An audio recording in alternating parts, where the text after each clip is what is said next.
1 degree temperature बढ़ जाएगा। जैसे इसका 36.5 है, अगर 37.5 हो जाए या 37.6 हो जाए, 1 डिग्री टेम्परेचर बढ़ जाएगा तो हाई 1 डिग्री हाई अलार्म,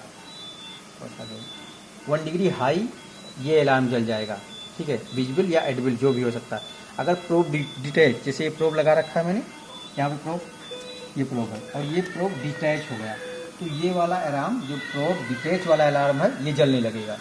और म्यूट, जैसे यहाँ पे है, अगर सिस्टम को म्यूट कर दिए तो यहाँ पे म्यूट, मतलब सारे अलार्म, कोई अलार्म फिर बोलेगा नहीं यहाँ पे। अगर हमने यहाँ से म्यूट पे कर दिया तो ये अलार्म जो कोई अलार्म बोलेगा नहीं, कोई अलार्म में काम नहीं करेगा।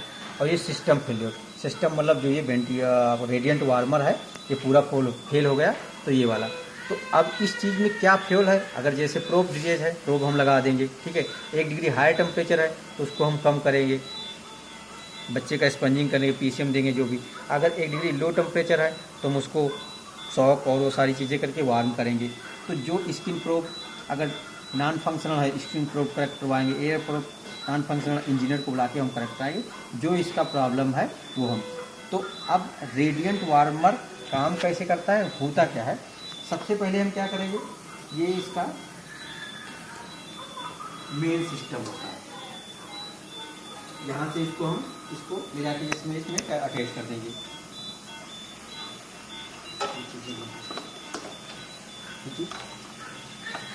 ये यहाँ से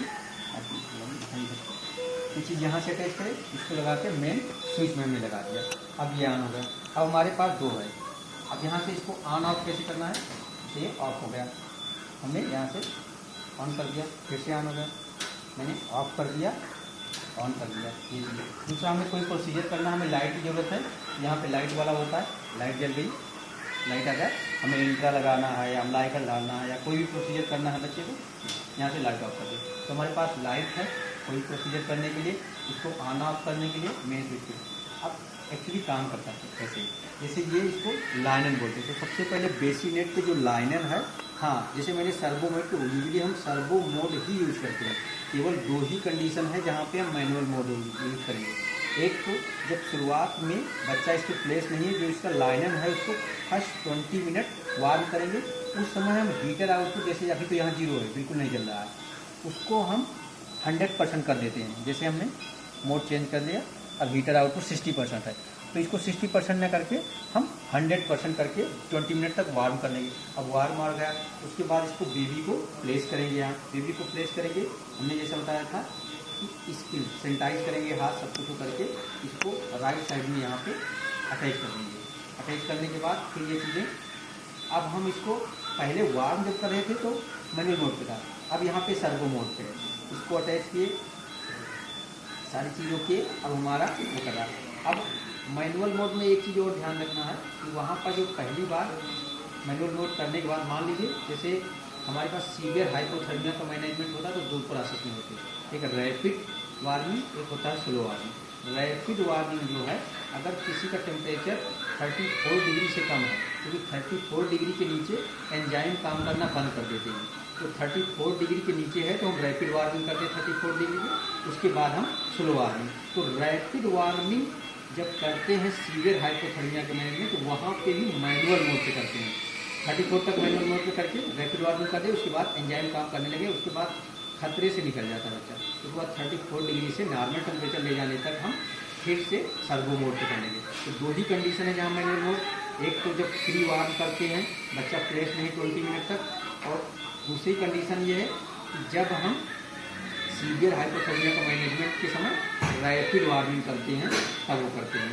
2 ही कंडीशन हमने सारा सिस्टम किया कैसे। अब ये तो रेडिएंट वार्मर का मैंने बात किया। रेडिएंट वार्मर एक्चुअली करता काम कैसे है कि जो माइक्रो इन्वायरमेंट इसके आसपास था, इसके आसपास अगर वार्म रहेगा तो क्या कहता है, जो इससे कंडक्शन, ये मान लाइनन है, इससे ये कर रहा है, बच्चा इससे टच कर रहा है, तो जो कंडक्टिव हीट लॉस होता है वो नहीं होगा, कंडक्टिव। तो रेडिएंट वार्मर एक्चुअली कैसे प्रिवेंट करता है हाइपोथर्मिया, कंडक्टिव हीट लॉस को। लेकिन जब बात आई इंक्यूबेटर की, तो इंक्यूबेटर ये क्लोज सिस्टम होगा, तो वो जो एयर करंट, ठंडी एयर आती है वो भी बचेगा, इसका मतलब कन्वेक्शन से भी हीट लॉस को प्रिवेंट करेगा, इवापोरेशन जो है उससे भी प्रिवेंट करेगा, और जो रेडिएशन से हीट लॉस होता है, तो अगर इंक्यूबेटर का दे तो चारों मैकेनिज्म को वो यूज करता है, इवापोरेशन, कन्वेक्शन, कंडक्शन और रेडिएशन, चारों मैकेनिज्म से हीट लॉस को प्रिवेंट करता है। तो अगर हाइपोथर्मिया सिर्फ कंसीडर किया जाए तो इंक्यूबेटर बेटर है, लेकिन अगर आप ओवरऑल देखें, जबकि रेडिएंट वार्मर केवल कंडक्टिव हीट लॉस को प्रिवेंट करता है, लेकिन इससे सबसे बड़ा एडवांटेज ओपन केयर सिस्टम है। आप इंटराइज करते, कोई प्रोसीजर करते, बच्चे को नर्सिंग केयर हुआ या मॉनिटरिंग अच्छे से हो जाती है, इसलिए रेडिएंट वार्मर को प्रिवेंट किया जाता है। इंक्यूबेटर को हम दो ही कंडीशन में प्रेफर करते हैं, या तो बच्चा वेरी लो बर्थ वेट है या फिर उसका gestational week less than 32 week है। धन्यवाद, आपको आई थिंक अच्छे से समझ में आया।